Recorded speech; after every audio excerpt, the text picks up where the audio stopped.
What's up, guys? Welcome back to the Saturday show. Every Saturday I like to go back through the week of Newswave, pick out your different comments, and kind of talk about what you guys had to say about the different topics that we go over. It's a good way to kind of catch up, I guess, if you miss a few days or the whole week, I guess, in Newswave, and it's a lot of fun to see what you guys had to say. Now, I'm going to start today with some quick news because something caught my eye in the mobile world. Now, we know Fortnite is going to Android. It's been on iOS, obviously, for a little while now. People have been checking it out on their different iPhones, and it's run pretty well, right? It has crossplay and everything with the ones that allow it, you know, not the PS4.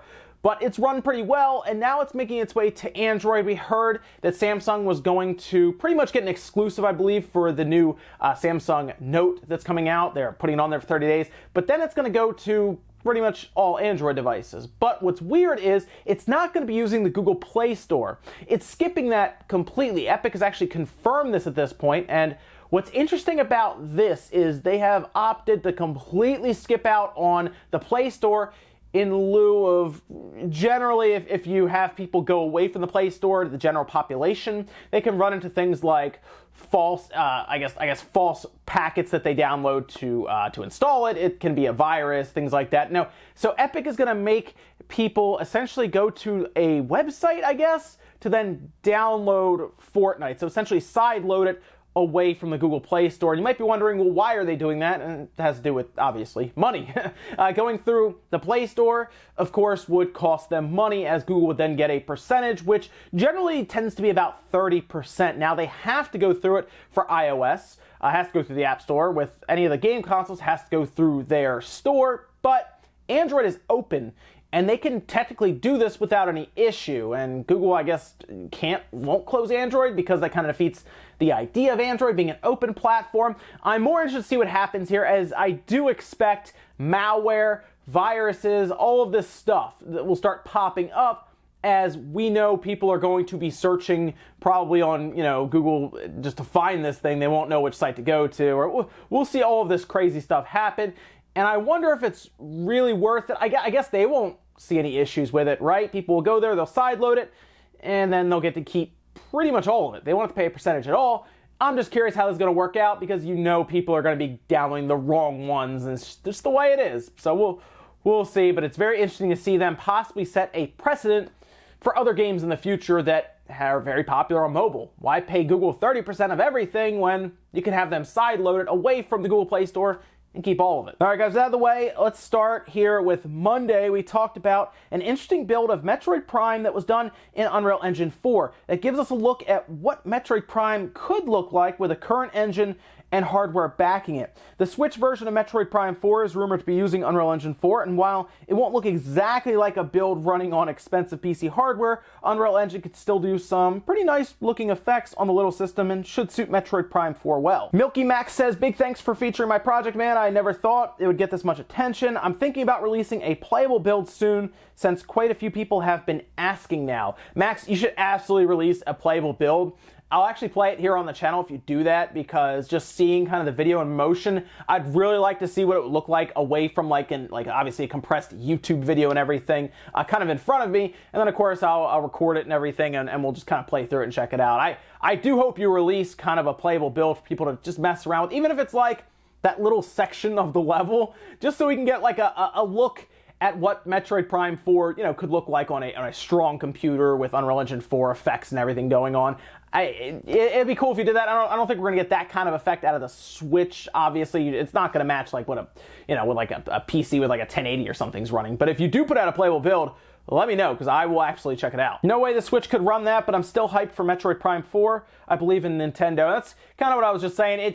It's not gonna look like that anyway, even if they use Unreal Engine 4. We see how much Unreal Engine 4 can kind of be molded and transformed into what the developer wants it to look like. I mean, we just saw Octopath Traveler uses Unreal Engine 4. How different is that compared to any other Unreal Engine 4 game that we've ever seen? It's crazy, right? I mean, we even see like Dragon Quest using it. A lot of Japanese developers are using it now. So obviously it's a very easy to work with engine, and you can pretty much do whatever you want with it. So I have a feeling it's going to be similar to what happened with Mario Odyssey, where they targeted a frame rate of 60. ahead of what the game looks like. And I mean, Mario Odyssey looks pretty good, and I think they could probably do some cool visual tricks and effects to make it work. So I hope they shoot for that 60 frames per second as we've been used to with Metroid Prime, and just do what they can with Unreal Engine 4 from there. But I do think art style will play a key role in Metroid Prime 4 and how it looks, and Nintendo's pretty good at introducing an art style for the system that will kind of back it, give it good performance, and make it look good. So I'm excited to see Metroid Prime 4, but that's one of my biggest questions is, what is this game gonna look like? On Tuesday, we went over the backlash facing Sony and Gran Turismo Sport after a ton of microtransactions were added for car purchases. Now you can visit the PlayStation Store and buy cars for a few dollars each rather than spend time playing the game to earn them. Needless to say, fans were not happy, especially after the developers originally said no microtransactions would be included with the game. Executor66 says, I guess just snapping your fingers like Thanos and adding instead of taking away, adding, tons and tons of DLC overnight through microtransactions. If that's how it's done, EA's fingers must be tired from all that snapping. So the thing about EA, though, is they can add microtransactions and all this stuff, right? Season passes and everything, but then they can also just take away studios. I mean, ask Visceral, right? We just saw that one. That was unfortunate, but EA is definitely known, next to their microtransactions, I guess, to loot boxes and the closing down studios. They are no stranger to closing down studios. That's why so many people are still worried about BioWare right now, despite them thinking they're okay with Anthem and everything. People are still worried, and honestly, unless Anthem comes out, I mean, EA was disappointed with the 8-9 million. They were disappointed with 8 to 9 million sales for Battlefront 2. So if I'm on that Anthem team, I am heavily nervous no matter what, because I mean, what are their expectations for this thing? They've got to be high. I mean, they're putting a lot of money into it. And again, they're not a stranger to just shutting down a studio with a snap of their fingers like that, just because something doesn't sell, 15 million copies. We'll see, but I'm worried for BioWare, which is crazy because they should be fine, because I think Anthem's going to do well, but will it do EA well? That's the question. Wednesday, we talked about a big SDK leak that now puts the software development kit from the Switch in the hands of data miners and hackers around the world. Nintendo was very serious about keeping these SDK tools behind closed doors, so somebody out there is definitely in trouble. The PS4 also touched over 82 million systems shipped, with a revised prediction being raised to 96 million systems by next March. Super Toast says, Nintendo's screening process. Do you have a heartbeat? Yep, congrats. Shovelware developer 1,657,654. Welcome to the eShop. Okay, so this is definitely, I've seen this out there, one of the theories as to why these SDKs do keep leaking. I think this is the second time their SDK is leaked out. And it's very weird to see this actually happening kind of consistently now. It's odd. I mean, it's leaked twice in the Switch's lifetime that we know about. I mean, sometimes I'm sure these even get passed around behind closed doors without us knowing. I mean, these are public leaks. So to see that does kind of raise some eyebrows as to why these are leaking out. And some of the theories are that because Nintendo is allowing a lot of lower end developers, I'll say that, people who are bringing over free-to-play mobile games in general, shovelware, as you'd say, do have the SDK, and they don't care as much about developing further on the Switch or having a relationship with Nintendo. Like, you're not going to see EA, Bethesda, Bandai Namco, you're not going to see any of those guys leaking out an SDK, but I could absolutely see, whoever makes like a mobile game, for the Switch that's just a junk game that they throw out there that still has the microtransactions in it. I've seen that a couple times now. They just throw it out there. They don't have any thoughts of continuing a relationship with Nintendo, and they're like, oh, let's just throw this SDK out there from March because we're not going to do anything with it, and our game didn't sell that well because Nintendo didn't advertise it. So here's the SDK, guys. It's possible, and it's probably likely at this point, just to see how many times this thing is leaked out. And honestly, with the eShop getting piled on right now, more people than ever probably right now have a Nintendo SDK kit than we've ever really seen. Thursday, we went over a weird situation with Spyro Reignited Trilogy, where it looks like Activision will only put one game on the disc, and the other two games will need to be downloaded despite buying the game physically.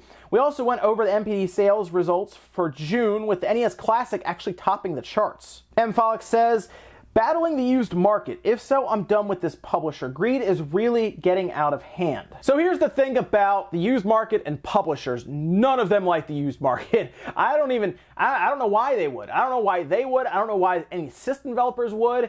It's just not something they want. They don't want their games to be recycled because that takes the sale away from them, right? That's kind of the way it's always been, actually, with GameStop. And we've seen these different developers and publishers try to battle the used market for a while. Do you remember when there was like the day one edition, which probably still happens? I feel like they've kind of moved on from that, where you would buy it and you would get a code inside and it would give you something, whether it was a semi-large piece of content at times or a weapon or something you wouldn't be able to get if you bought it used, essentially. And that was kind of a strategy they were doing there.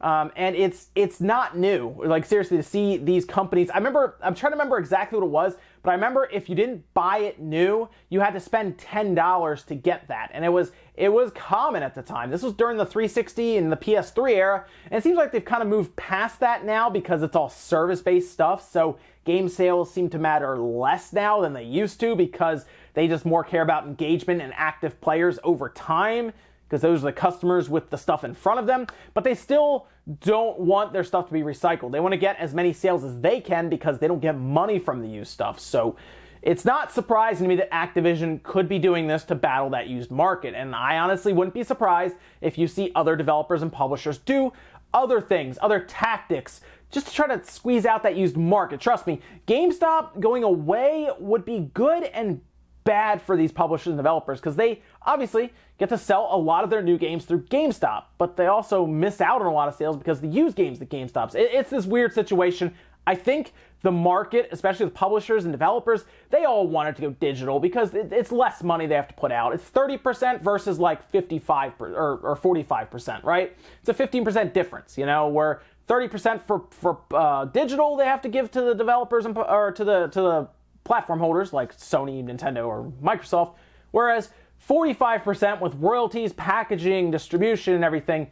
Yeah, I get it. And that's what you're going to see. Most of these guys want it to go digital. I think that's why places like Ubisoft are really excited about the possibility of a streaming future, because it benefits them. Finally, on Friday, we talked about Sega saying they would be looking into possibly reviving some of their older video game properties in a statement that accompanied a fairly disappointing fiscal quarter report. After hearing this, fans of Sega started wondering what could be revived from Sega's arsenal of older games. The Rowdy Generation says, hook the West up with the PSO, that's Phantasy Star Online 2 Sega. That would be great. For real though, a Phantasy Star game on Switch and PS4 would be great. I'm convinced that they're just never going to do anything with that Phantasy Star Online, which is a shame because they've put it on, I think, most systems now in Japan, right? It's even on, I think, mobile devices now. But I know it's on the Vita, it's on the Switch, it's on the PS4, all of this obviously in Japan. Now, if you're on PC, you can use a translation pack, so you can technically play it. It's just the servers are far away, and it's kind of laggy at times, because of that. I would like to see them bring it over here to the West. Sega doesn't seem interested in it, whether it's because they don't feel like doing all the translation, the localization, everything, which is kind of annoying because I think it would do pretty well here. I think there's a lot of people would be excited for it, especially if they did it on the Switch. Although, to be fair, I believe the Switch is a cloud version, so that's a weird situation, and I think it could be due to the Switch's internal storage, possibly, although you just say a SD card required and that'd be fine, but that's a cloud version, and that would be weird to do that, because then they have to figure out servers and everything. That's why Resident Evil 7 Cloud hasn't come over yet, because they have to deal with all that, whereas obviously Japan is much smaller. They have a lot of stuff they can bring over. I saw people talking about Power Stone. That's a good one, right? Some people were talking about the obvious ones, right? Jet Set Radio, stuff like that. So I would like to see Power Stone be cool. I'm trying to think of how they would kind of mold that into something that could sell in 2018. That's a good idea. There's something like Power Stone. I saw Golden Axe, although Golden Axe was on the 360 and it wasn't very good, so that's at least been kind of around. But I don't know, it's kind of cool to look back. Phantasy Star Online 2 though, Sega, you gotta make that happen. And that's it for the Saturday show today, guys. Thank you so much for stopping by. Make sure you like the video if you liked it.